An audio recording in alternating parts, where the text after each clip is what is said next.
This episode of Three Black Guys with a Mic is being brought to you by Wendy's. Wendy's has changed the value game all over again. Today, grab yourself a 4 for $4. A juicy junior bacon cheeseburger or crispy chicken BLT, large fry, 4-piece nugget, and a drink. You can always get it fresh, never frozen, at a participating Wendy's. Offer not valid in Alaska and Hawaii. Now let's start the show. First of all, let me tell you something. Lamont is just full of shit. Sometimes my mama said, when you don't have nothing nice to say, you should be quiet. People say that Stephen A. is a coon. You agree with that? Everybody got quiet on that one? Okay. Are you drinking, man? I don't know. Are you drinking? I don't even understand how you could even put Common and Bob Marley and Marvin Gaye. And even Marvin Gaye. I'm saying, who's on your iPhone, iPad? Who's in your playlist right now? That ain't saying this. Maynard, I know you a little bit on the right. And Lamont, I know you got that country club lifestyle. All right, so ladies and gentlemen, welcome. This is Three Black Guys with a Mic. Welcome to another episode of Three Black Guys with the Mic. We are all here, ladies and gentlemen. Lamont Hayes, Man Spud, Maynard Scales is here today on the show. We're going to debate James Comey. We got to talk about Bill Maher.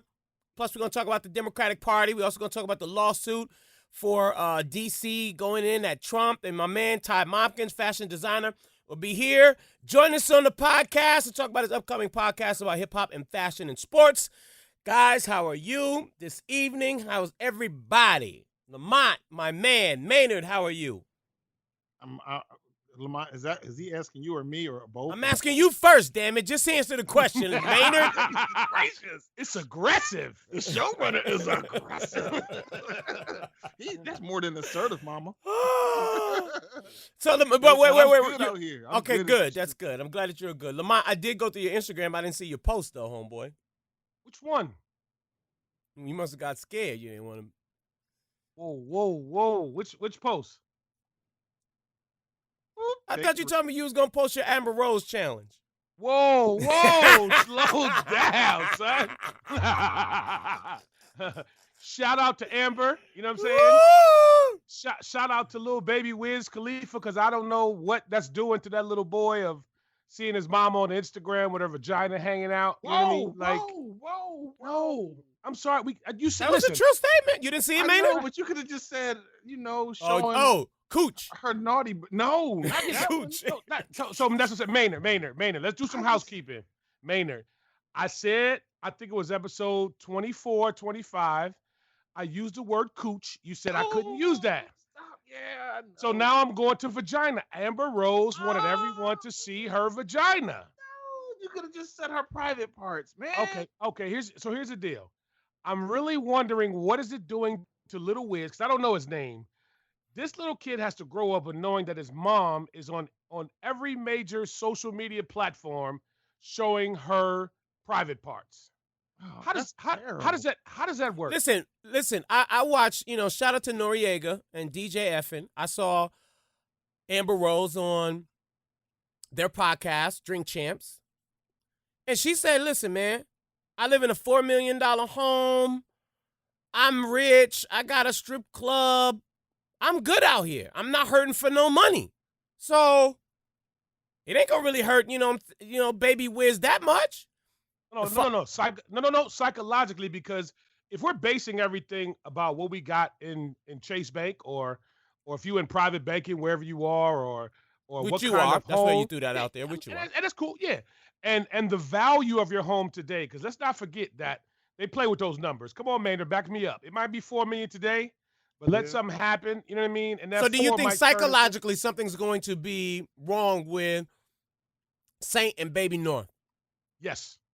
I was listening to Lupe Fiasco talking about bad bitches, and that song is a serious thing. And I really can see how a homie could really get it twisted when he sees his mom looking. Something's going to be psychologically damaging to Halle Berry's kids? Yes. So anybody who goes on television as a mom, as a parent, and shows their public hairs, okay, there's something damaging to the kid? Psychologically, yes. Because this is just my belief. I don't know if that is parental behavior that's nurturing to a child. And we talking about psychologically, bro. I tell people all the time, I'm still psychologically damaged because my mother lied to me about Santa Claus. Oh my God. Yo, son, I'm just telling you. So just imagine if you saw your mother over on a social media platform whistling while she was twerking. What does that do to like a 12-year-old, bro? Like, come on, man. It makes them want to twerk. Nah, son, that's not no. That's unacceptable. That's unacceptable. Listen, I'm not 100% where Lamont is. I'm probably 75% there. There's a problem. I think it's one thing if you're acting and you're involved with some art. It's another thing if you're acting like a hoe. Ooh. Dude, Ooh. there's a huge difference. So you're calling Amber Rose a hoe? I said no. I said she's acting like a hoe. Now, according to some people in her past, they say that she is.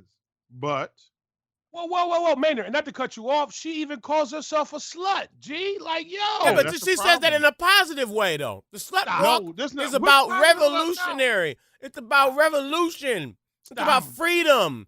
It's about expression. Stop. It's about expressing your body and being proud of, who you are. Yo, let me ask you something, Spud. How hard is it as a kid? Now, she might be in a different space, but how hard is it as a kid at 7, 8 years old? Especially when how old is Baby Wiz? I don't know, 4 or 5. Okay. In that area. In a couple of years, Northwest and Baby Wiz gonna be in school with kids looking at their mom on their phones. Yo, that's a hard, yo, you know what I'm saying? Yo, I seen your mom go ahead and give Ray J that neck. That's hard. That's hard. I don't think so. As a kid. Yeah, Spud, stop. Oh my God, are you kidding? Stop. I don't think that first of all, I don't even know who even has that tape anymore. That's first. I have it right now. I have it. Shame on y'all. Shame on y'all. Shame on y'all. You guys are not. It's on your hard drive? Yes, I'm 45 years old. What the hell does that mean? Because I didn't believe it when somebody said, "Yo, Lamar, I'm gonna send you this link," and it was I had to download it. Yeah, but why didn't you delete it? I couldn't. I just couldn't. It was before I was married. You feel what I'm saying? It was just there. You know what I mean? It's still there though. It's still there. I know, but I can't find the drive right now. I just gotta figure it out, bro. You know what I'm saying? All of a sudden you can't find the drive. No. You gotta give me a minute. Give me 1 minute. Let me figure this out. Right click. Right. Send the trash. No, you can't. My mouse doesn't work like that. I have a Mac. I can't right click. Right. Yeah, right. Yeah, Trust me, I got a Mac too, and they got a setup where you can right click. Anyways, let's get the show started. Let's start it off with Bill Maher. If you've been living under a rock, HBO political talk show host. Bill Maher referenced himself to being a house Negro when talking to Senator Bill Sass. Senator Sass. I'm sorry. Thank you, Maynard. Senator. It was Ben Sass. Oh, it's not Ben. It's not Bill. I'm sorry. Ben Sass. Thank you so very much for that correction. Anyway, he said to Ben said to him, Bill Maher, come to Nebraska, work in the fields. Bill Maher said, Senator, I'm a house nigga.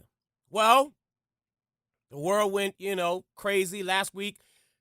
Maynard gave him the cactus. Lamont called him a white boy, and everybody went off on him. Anyway, on Friday, Bill Maher since apologized for it, but on Friday he had Simone Sanders, Michael Eric Dyson, and Ice Cube, and this is what Ice Cube had to say. I think it's a lot of guys out there who cross the line because they a little too familiar, or they think they too familiar, or it's guys that might have a black girlfriend or two that made them some Kool-Aid every now and then, and they think they can cross the line.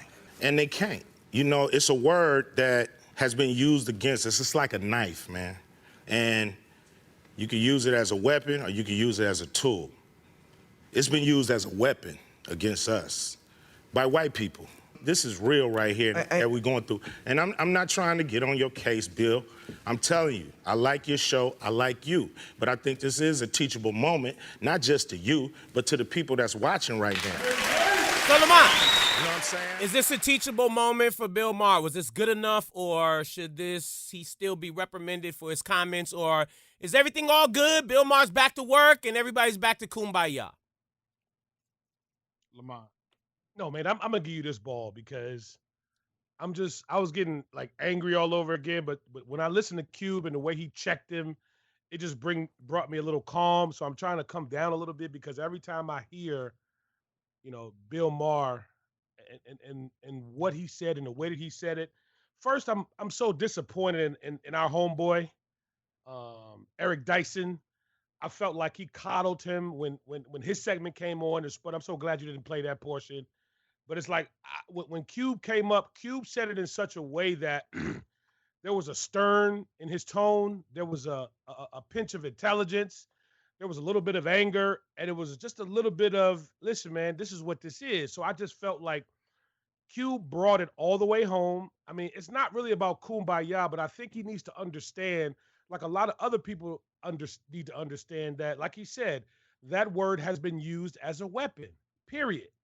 And just like anything else, when he used the reference to the knife, you can use a knife to cut butter, or you can use a knife to stab somebody. So, I mean, I don't know if it'll ever be kumbaya, but I was glad when I saw Cube sit there and intelligently talking to the camera, because he didn't really face him, because I felt like he would have hit him. You know what I mean? Clocked him, cold cocked him. But he sat there and he made me feel better as a black man here in America. I felt like Cube made us proud that night. Even though he was really there to promote a record, I get it. But he took care of his business before he got to that business. So I think from there, it brought me a little bit of calm. But again, dude still need to watch his mouth. So he can't roll through Bergen, unchecked. I mean, Bergen County actually has a lot of non-black people. So, I'm kind of in the minority over here. So, Maynard, let me ask you this question, because everybody says that this is a teachable moment. In your opinion, what is the teachable moment for white America, and what's the teachable moment for black America? I think that the teachable moment for white America is simple. That white people, as much as, particularly what Cube said, like, just because you dated a sister or two, hooked you up with the Kool-Aid, helped you roll one, that don't mean that you cool. And I was thinking about this when I talk about the culture and I talk about 1982, as y'all say, that if we get away from the culture and where we came from in this culture, we give license to people. We can mistakenly give license to people to say, do, and act in ways that are out of pocket. And particularly this younger generation that we're dealing with, I hear so often this younger generation say that the N-word doesn't mean anything to them. So if somebody white says it, it's okay with them. I hear that a lot. And I'm like, I wonder how that happened. And I started to realize that, if you don't know where you come from, you don't know where you're going to. You don't know where you're headed. And in a lot of ways, people have allowed that wall to come down, and it shouldn't. That's A. So white folks should know one thing: we cool. We eat at each other's homes. We party a little bit together. We even listen to some of the same songs. When that word comes on in the song, I'm looking at you in the face like, yo, I really need you to not say that. That's A. For us, we need to dig in on the house Negro versus the field Negro piece and repair our relationships with one another. We know that we've had a legacy in this country as black people of fair-skinned blacks having certain preferences and certain things afforded to them, or at least dark-skinned people assumed as much. That in certain societies, there was something called the brown paper bag test. If you were lighter than the brown paper bag, you could have certain liberties. If you were darker, you had to not receive those liberties. And those things are historic in our community. We got to heal one another, because the dark-skinned blacks, or the field Negroes, as a lot of people would, call, think that they had it bad because they were in the field. But they, and we would think that the house Negroes didn't. But the house Negroes were in there, catching front line rapes and catching Right. front line It's the abuse. same. It's what Simone Sanders said. She was on with him, and she basically broke it down in regards to explaining to Bill Maher the bigger picture about calling himself a house Negro. Let's take a listen to what she had to say. By referring to yourself as a house anything, you attempted to whitewash who was really enslaved in the house. As a white person in America, you would have been the master, the slave owner, not someone enslaved in the house. And it was mostly black women who were enslaved in the house, who were raped, who were beaten daily, day in and day out. They endured physical and mental abuse. And so for a lot of people in America, that was like a slap in the face to black America, particularly to black women. That's what I agree with. I'm not offended by the N-word. I have white friends who use the N-word and I ignore it. I have a problem with the context of what Bill Maher used it in. Because again, I think, and I agree with Simone Sanders, it's like, dude, there's a bigger picture of what you don't understand by referencing yourself to being a house Negro. Same things you just said, Maynard, in regards to there's been a big divide between house Negroes and field Negroes. I mean, and if you've never seen Malcolm X's speech, the difference between white, Negro, I mean, not white, I mean, house Negroes and field Negroes, you should. And Maynard, am I right or do you agree with the fact that I think that the teachable moment for me with white America is you got to do your homework. Just the same way you said the younger generation doesn't really see the N-word offensive like we do because we really know our history and we got to know where we come from. I think it's important for white America to do the same thing in regards to educating and being a little bit more compassionate and sympathetic to understanding how these words actually make us feel. Am I right on that, or this sounds so stupid? Yeah, no, I agree. I think though not necessarily the feeling, because you can control how you feel. You can control how you feel, but you also have to, we do have that, and we say that we don't, but we do have that the same way that the Jewish community has certain things that you can't tread in certain areas, and there are certain sensitivities that exist, and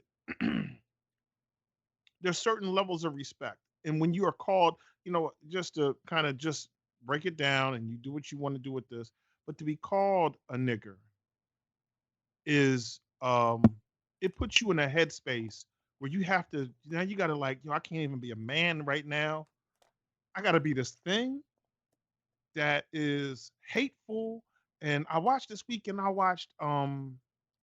James Baldwin's I'm Not Your Negro. Mm-hmm. And there was something critical that was said. He said, I'm not a nigger. You had to make that up to make you feel better. Right. You had to create the nigger. You had to create it. And I know I've said the word a couple of times, and I understand that we've been trying desperately to clean up our act, but I think it's important in this space that we just go ahead and say it, because in fact, in some respects, I think that saying the N-word is more harmful in certain spaces, because now we're running around censoring and trying to act like this doesn't exist. When someone says it, we need to respond to it in the same fashion. We have to, essentially, not that this is a fight. I'm gonna still watch Bill Maher, and I did have some issues with one thing that Bill did. Every time that Cube was going in, Bill kept saying, "Okay, you've done enough. That's all right. I get it. I apologize." No, it's not your turn to tell me that it's time for me to be okay with your apology. You got you crossed this line. You're in this space. Now it's time for you to listen to me. And if it takes all night, then damn it, it just takes all night. You don't get to tell your wife or your girlfriend. These are your lashings, my brother. These are your lashings. Right. You don't get to tell your wife or your girlfriend across the line with her, and then she say, "Okay, well, I don't like that." And then she says to you, then you say to her, "Oh, I'm sorry," and then that makes it over. No, she's going to get it out. And if that means that y'all, and sometimes with your wife or your girlfriend, you think that's over, and then 3 weeks later, she'd be like, "I can't believe." I mean, not to bring up, how long did Heathcliff Huxtable have to hear about Eunice Chantilly? What? What? What? Maynard, what? Oh, the Cosby Show. Claire Huxtable was bringing up Eunice Chantilly like 30 years later. They Man, got tread kids. lightly on Lamont's Uncle Bill, man. Tread No, lightly that's on what I'm Lamont's like. Uncle Bill, man. This is a tender moment right now. You No, can be but I'm talking just about the saying- good doctor. Hey, what? Look, all I'm saying is when you make the mistake, you got to stand in for the consequences, and you can't be like, okay, hurry up. All right, you're done. All right, we're finished. Thank you. No, you're gonna take this. You're gonna take this because, like you said, Lamont, he almost got chin checked. Right. Yes. So, but Lamont, so what's the solutions to this another issue that we have to go through? Like, not Bill Maher, D.L. Hughley weighed in on Twitter. He said now that HBO apologized for Bill Maher saying the N-word, how about hire a few? I haven't seen any black people on HBO since The Wire. Do you think that HBO opening up the doors to opportunities for African Americans, maybe a Michael Eric Dyson, a Killer Mike, a Mark Lamont Hill, or either a D.L. Hughley or whatever, for people to have a platform to be able to express, themselves? I mean, are those things important? What are the solutions to this situation? Well, I know you don't want to hear this because it's no good news on this one. Just like it's no good news when I say everybody's not going to make it. I also said this before. You cannot legislate behavior. You cannot put a program to hopefully modify somebody's behavior or their thought process that they've been taught over centuries. So again, unfortunately, the reality is that, there's some people who are not of African American descent or who are of, brown Native American descent. They're going to have these ideologies. And when they're at their dinner tables at night, away from the cameras and the TV and the radio, this is what they talk about. This is how they're taught, because somebody had to teach Bill Maher about what a house Negro is or a field Negro. You notice how I did that, Maynard? I didn't go as hard.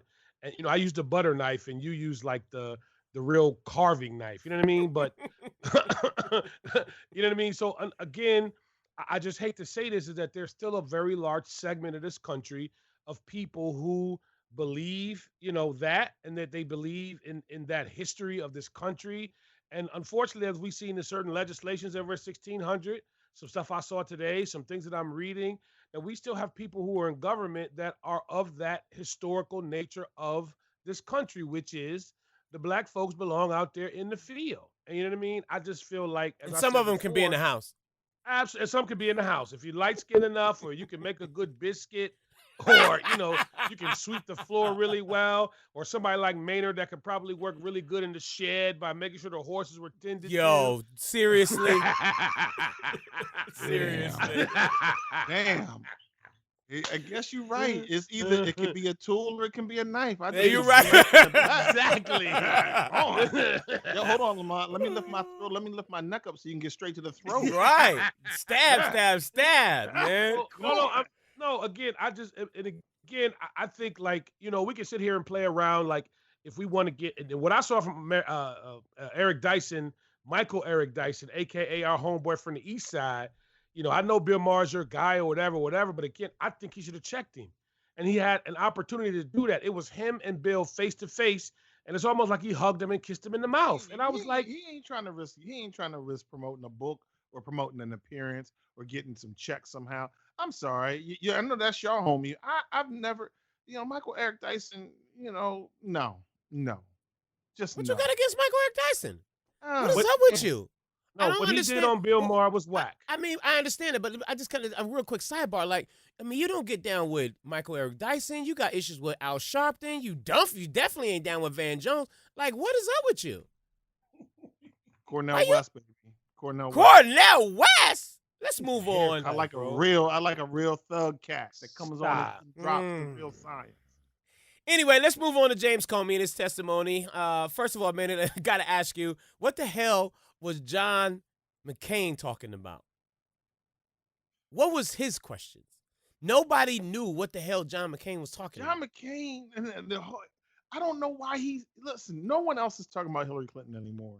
I don't know what John McCain was trying to accomplish or whatever. And then he came back and he said, no, I was trying to say such and such. And I was more lost after the explanation 2 days later than the original. I was like, hold on. You did the thing and the thing, and then the thing and the thing, and then the what? I don't understand what John McCain was getting at. I'm sorry. I'm sorry that am I unprepared for the test? Because I have no idea what John McCain was talking about. I gotta the biggest question was why didn't he just boss up and tell the president he couldn't do that?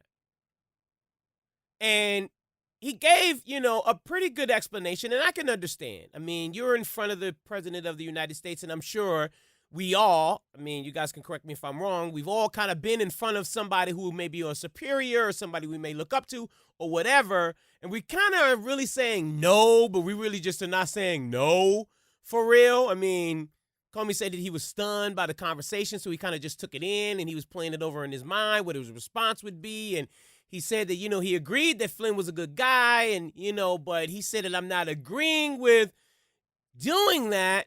And he then, he basically called himself a Boy Scout. Trump called him a coward. I mean, Maynard, why didn't he just come out and just say, I just can't do that? It can't go down that way. There's a thing that I think that may very well exist. That in his mind, maybe he thought of himself as a patriot. And I'm not going to take that away from him. I'm not endorsing it or denying it. And I think he thought to himself, if I say no, first of all, when somebody that you're trying to either investigate or whatever the case may be is digging a hole, don't take their shovel away from them. So Don Trump is out here digging this hole. There's no cause for us to tell him to stop. You want to do that, Don? Great. You're going to be buried right there. So in some respect, Comey is saying, okay, listen, the patriot in me is saying, I need to document what's going on so that the story can be told because the country needs this. This, people have mistaken, what is the investigation about? People have mistaken the investigation about trying to find that Donald Trump colluded with the Russians. No, we're trying to protect America. We're American citizens. The Russians hacked us. They did some things that are, against our interest here in America, and we want to stop that. Now, if that just so happens to cover that Don Trump was involved with collusion, then so be it. But if I let this investigation stop right here because Don Trump tells me to make it stop, do we ever get to the bottom of how we protect the country? Whether it was about Don Trump or Flynn or anything, that part is immaterial. We have to protect the country. If we find out that Flynn is a traitor, then we have to protect the country. We got, off with his head or whatever the case may be. So in some respect, I think that Comey said, I'm better used by being in place on the inside than being on the outside. By me basically tendering my resignation and quitting, I may not have the ability to, get the hard investigations done. Who's telling the truth, though? Nobody. Right. Everybody's lying. Everybody's lying. Everybody's lying. Comey told Trump that Trump told him to let the Flynn investigation go, and Trump said he didn't tell Comey to let it go or anything like that. I think we all know if we had to put our money on who's telling the truth and who's not. I'm sure I can figure out that answer. But about who's telling the truth in this situation? Was it said or was it not said? Well, I don't know because again I wasn't there, but I just feel like they're all lying. I feel like Comey did what he did in order to cover his ass. We can say ass now, right? Maynard, we okay with ass? He was doing the CYA. You know what I mean? And I still feel like if there are tapes, if Donald was playing possum and talking about tapes on Twitter, that was about covering his butt, trying to put some fear into Comey. So I just think everybody's lying. I think everybody has like a little bit of dirt on their hands, so to speak. But I do want to backtrack a little bit about Uncle John. Because I felt like y'all was throwing Uncle John McCain under the bus, and I just want to say that that's your uncle too. Because listen, he's 80, you got bro. Uncle Bill, you got Uncle John. Yeah, Uncle John is 80, man. He'll be 80. Ben Carson. Right. Yo, son, listen, man. 80 years old, he's allowed a few missteps, bro. You know what I mean? So let's just kind of give him a pass a little bit. So, because I wanted to backtrack from that. Because, again, one time, because, my mom's in Arizona. That's her Wait, guy. we supposed to give him a pass because he's up late watching the baseball game? Yes. This Uncle Joe, he's 80, man. Come on. 80 years old? Yo, man, I'm sorry. What? Just stop. So Full Maynard. stop. Full stop. Maynard, are you saying that you at the family reunion, right? You in Little Rock, Arkansas, right? You got an uncle that's 80 years old and he just decides he wants to pee in the middle of the park. Doesn't he get a pass? Sure, he gets a pass if I'm 'Cause he's peeing in the middle of 80, the park. bro. But Yes. he's not. But that's my uncle who is not the chair of the Senate Armed Services Right. Committee. Right. You know what I'm saying? That's my uncle who basically his chair is the big fat cushy chair in the corner. That's his chair, not the chair of the Senate Indian Affairs Committee, not the chair of the Senate Commerce Committee. I ain't talking about that uncle. I'm talking about the uncle. You're right, the uncle who will just decide to get up or fall pee. over because he had too much shine. Yes, he's just No. gonna piss. Yes. Right, but Yep. this dude is in the Senate, making $180,000 a year, With Come health out care there for the and- rest of his life, right? Right. peeing in the middle of the Senate. Come on. Off of that, man. So Maynard, you think there's the tapes are for real? You think there are tapes, or is this another Obama wiretap scenario? I think the tapes are. I think it's a falsehood. Apparently Donald Trump has a history of taping individuals he was doing business with in the past. So there is a strong likelihood that everyone's wrong and he does have tapes. But let's say these things. When Donald Trump said, "I have," Barack Obama's not made. He was not born in America. And you won't believe what my attorneys and my investigators are finding out in Hawaii, and I'm ready to release that information soon. That was when Barack Obama was still president, like 4 or 5 years ago. We ain't never got no information. Right. You know what? In 2 or 3 weeks, I'm going to release some more information about Barack Obama wiretapping me. We never found out anything else about that. Right after the testimony, he said the same thing about the tapes. I'm going to release the tapes very soon. No. He said, I'm going to speak to that very soon. Right. And then he said, you'll be disappointed with what I'm going to tell you. Right. Like, dude, this is like, you know what this whole thing is? A witch hunt. No. As he would This call it. whole thing is this is what Donald Trump said. And I'm going to fire somebody here this week on The Apprentice right after these messages.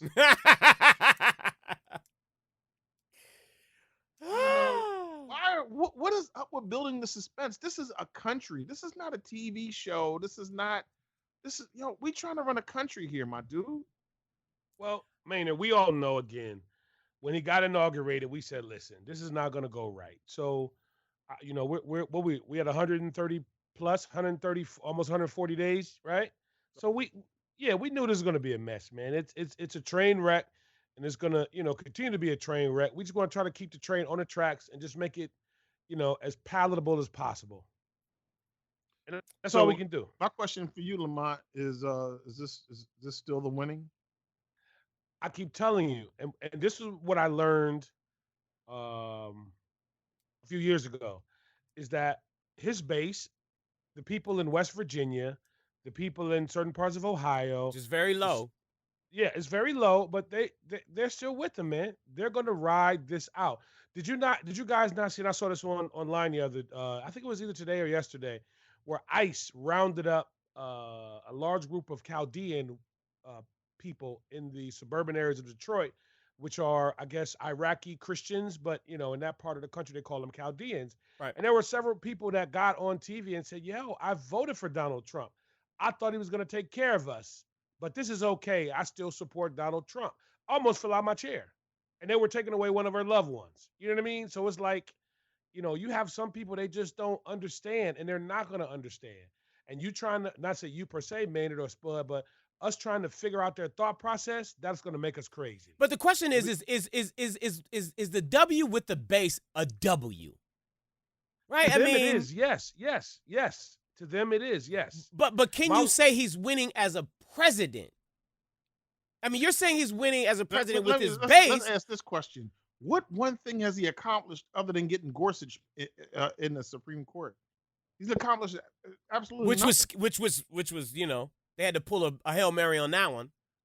I mean, you know, birds don't get W's for flying. That's what they do. I'm gonna say this to you again. People's perception is their reality. You know what I'm saying, Maynard? I think where you're coming from, and even Spud as well, you're coming from a very intelligent way of thinking. A lot of people don't think like that. They just think just because this man was elected, he has a small percentage, whatever, even if it's 32%, even if it's 29%, they're going to say that that is the core of America. What almost made me sick to my stomach is when I saw, what's his name? Ted Nugget, what's his name? Nugent, Yeah. And what he talked about, he said that, Michigan's you know, finest. yeah, Michigan's finest. He said that although his quote unquote approval rating was at where it was, is that was the real America. I was like, real America? So what are you trying to say? So I'm saying, like, no matter how low, you go or whatever it is, they'll figure out a way to say, this is what real America wants. And we're winning in their minds. And you're not going to change that. That's the ideology you're not going to change. You're not. So to them, they're winning. To us, we know what this is. It's a shit show. Period. All right, let's get a break in, ladies and gentlemen. Stay right there. We'll be right back. More Three Black Guys with the Mic. Well, fellas, it is the summertime. The weather is getting nice outside, and you know what that means. Time to grill, time to get on the boat, time to hang out on the patio, time to kick it. And what goes great with all of those things? Cigars. So, what you need to do is head over to our friends at exquisitereserve.com. Pick up yourself a box. Order a box today in time for Father's Day. So that way you can smoke good on Father's Day. You can sit back on the back porch, watch the sun go down with whatever you're drinking on and a nice Exquisite Reserve cigar. If you like to, do yard work, or if you just want to barbecue, or if you feel like it's important to get in your boat, or just put the top down and take a nice Sunday drive in your car, nothing goes better than a cigar. And who do we recommend? Our friends at Exquisite Reserve. So head over to exquisitereserve.com, grab yourself a box, tell them your friends from Three Black Guys with a Mic sent you, and get the hookup on a box of cigars today. Exquisite Reserve, more than just cigars. It's a lifestyle. All right, well, welcome back to Three Black Guys with a Mic. Let's get into the Democratic Party. It's no secret that the Democratic Party, the Democrats are suffering. Even just today, Donald Trump called, the Democrats the obstructioners. I don't understand how he continues to get away with this stuff. Like, this is bullying at its finest, and I was just sitting here laughing when I saw him, on TV today talking to the cabinet, and he's like, the Democrats, the obstructioners. I was like, this is just amazing. Anyway, last week we talked about Hillary Clinton. Rahm Emanuel said that he didn't think that the Dems were going to get in 2018. Bernie Sanders, which is Lamont's man, said that the DNC is failing and it needs fundamental change. Donald Trump's son, was on Sean Hannity, and here's what he had to say about the Democrats. You know what? I've never seen hatred like this. I mean, to me, they're not even people. It's so sad. I mean, morality's just gone. Morals have flown out the window. We deserve so much better than this as a country. Right. And, it's so sad. You see the Democratic Party. They're imploding. They have no message. You see the head of the DNC, who is a total whack job. There's no leadership there. And so what do? They become obstructionists because they have no message of their own. They have no solid candidates of their own. They lost the election that they should have won because they spent 7 times the amount of money that my father spent. Man, you're a lifelong Democrat. Are you a person? Are you a person? Democrats are not even people. We're the obstructioners. We're obstructionists. You know what that sounds like to me? That's almost as bad as what Bill Maher said, if not worse. You know what, though, Lamont? I'll say this. What? There's some things that we got to recognize. You know what? That's Eric Trump's job to go out there and say these things. He, him and Lewandowski and Schmittian and whoa, Smitty. We do not want to get any more letters. Let's clean that up a little. This is housekeeping time. Okay. Smitty Ann? What do you mean? I don't understand. Schmitty and Conway. They're All paid right. to go out here and say and say things. And you know what? And the Democrats have their own spin doctors too, right? You know, everybody has their spin doctor, and they're going to position it the way it is. But the reality on the ground is this: whether you're talking about Cory Booker or Chris Combs, or you're talking about Elizabeth Warren, or whether you're talking about Gavin Newsom or Kamala Harris or Julian Castro, the bench for the Democrats is growing. Whether you're talking about the people who consider themselves Democrats, or the people who consider themselves independents, or the people who consider themselves smarter Republicans, who are saying at this point some 57 to almost 60% that they are that Don Trump's approval rating is that they disapprove of Don Trump. Those people, not Democrats, not necessarily Republicans, not necessarily independents, are refuting Don Trump. And you know, Eric Trump, God bless you. You don't want to get written out of the will. You want to get some of that money. Everybody knows that Don Jr. is getting more, going to get more than you. Everybody knows that Ivanka's going to be number one. Tiffany's going to probably get the least. Poor Tiffany. So he don't want to lose. So he's going to go out there and do his daddy's bidding. That's his job. Hats off to him. That's what he's supposed to do. But it does seem a little like it doesn't seem like we're fighting back on that situation. And, you know, again, you're the political guru on this situation. I mean, but, you know, is this more of a Democrats, you know, when they go low, we go high? I mean, I want to get some. Can I get Cory Booker to, you know, get out there and, you know, let me see Keith Ellison out here. I want to see Keith Ellison out here. Let me see. To respond to Eric Trump? Eric Trump is a nobody. Respond to all of them. It don't matter. I just want let's get some fighting. We want to get some fighting in there. I want to get riled up. Isn't that it? To Lamont's point about the base winning, to Eric Trump, right? You just said he's out there doing his daddy's business, which is basically speaking to Donald Trump's base. Mm-hmm. And to Lamont's point, that keeps Donald Trump winning in the base. But they continue to stay riled up by these things. And don't the Democrats got to get some riling up? Don't you want to feel some fire? Get some fire in the belly. There's one thing about a deep base is that they won't leave. There's another thing about a deep base. The deeper the base, the narrower the base. It may be deep, meaning that they're not going to leave you, but it's narrow, meaning that, you know, you can't really go out and throw a concert with them. You know, think about pop acts. Think about these as records. This is Lamont's territory.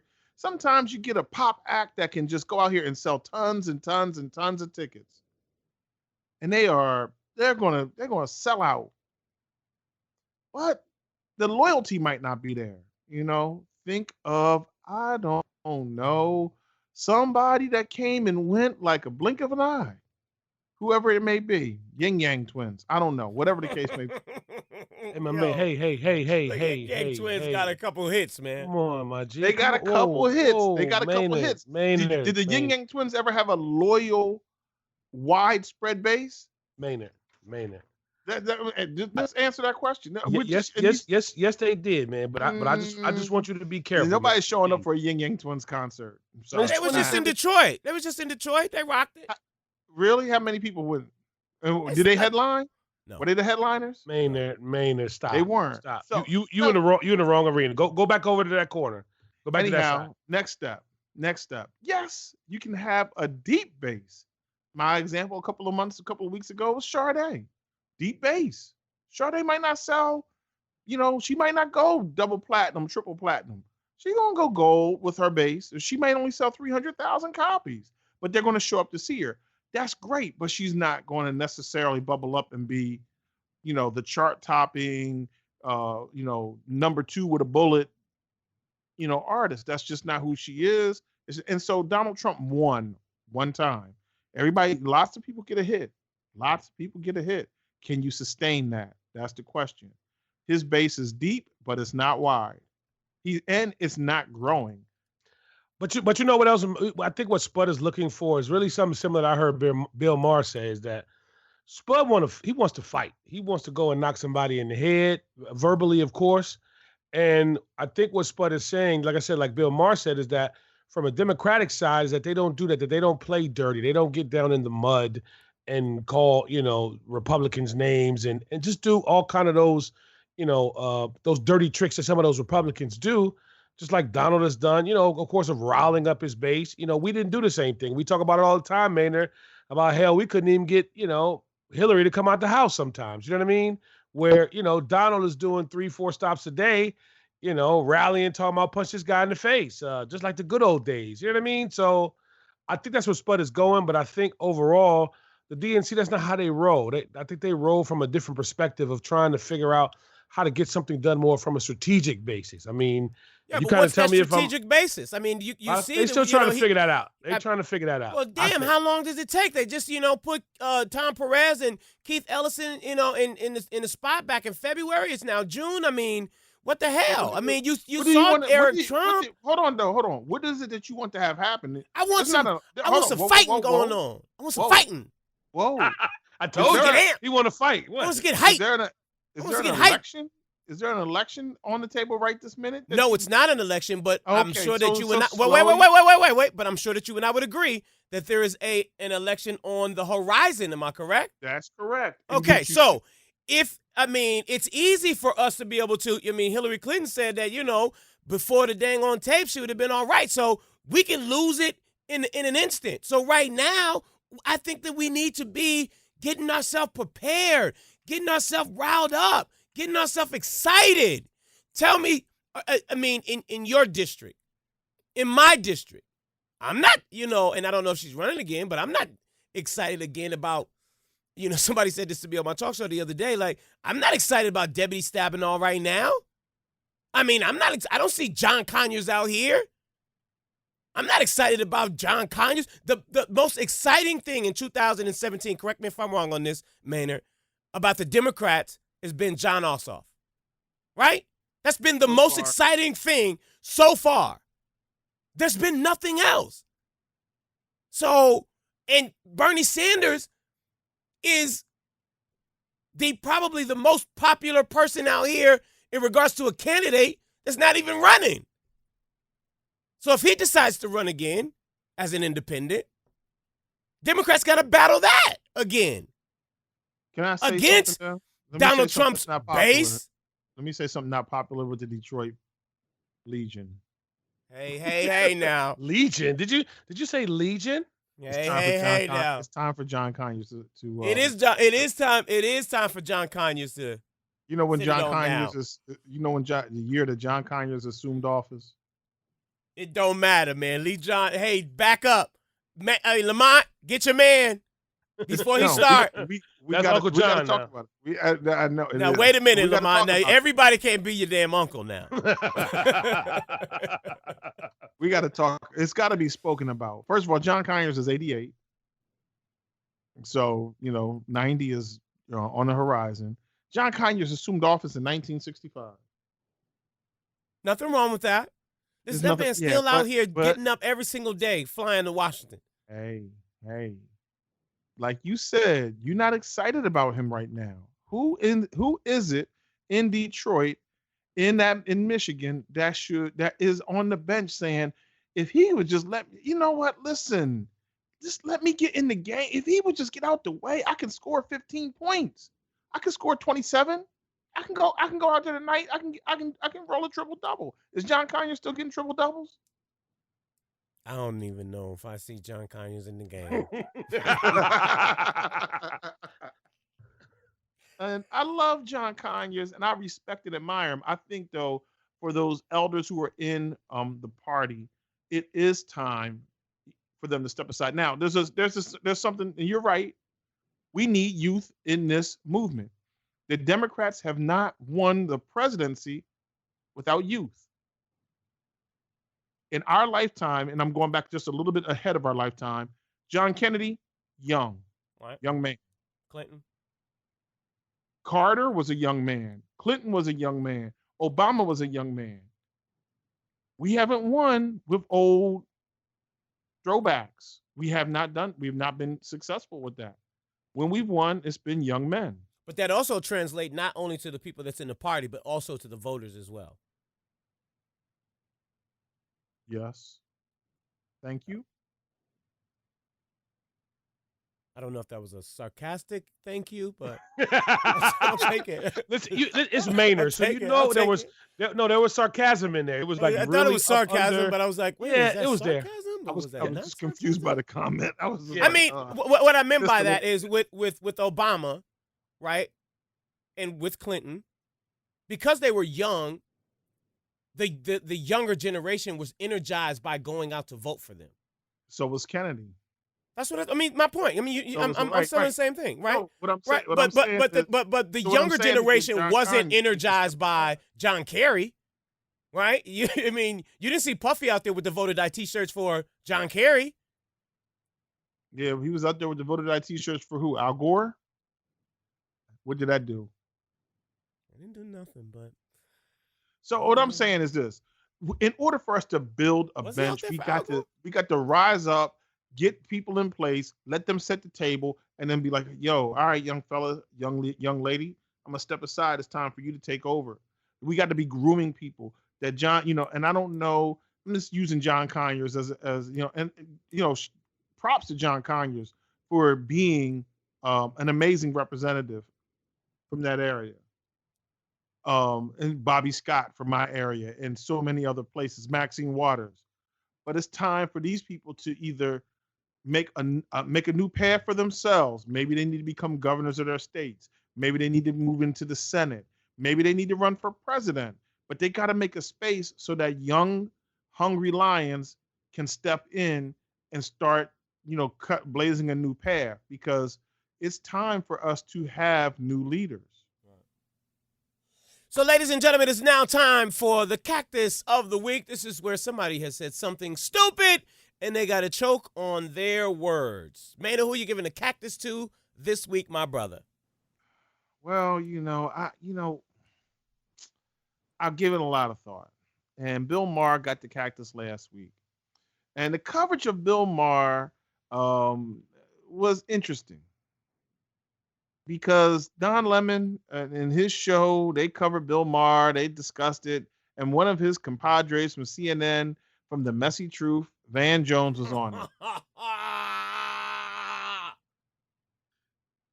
Two coons, two brothers sat there, and Don Lemon kept saying, yeah, because he went in. Like, yo, my man, it don't even sound cool coming off your tongue. Don Lemon was like, yeah, because I was surprised that Comey, what we say, went in. It's just, if you got to, just stop. But I'm gonna reserve that. I'm gonna probably come back and Don Lemon up a cactus next week for him. But Van Jones came back and said, Don Comey was out, James Comey was out there, and he said this and he said that, and you know what? He was like, President Trump said this about me, and he lied on me, and he besmirched my character, and Comey don't play that.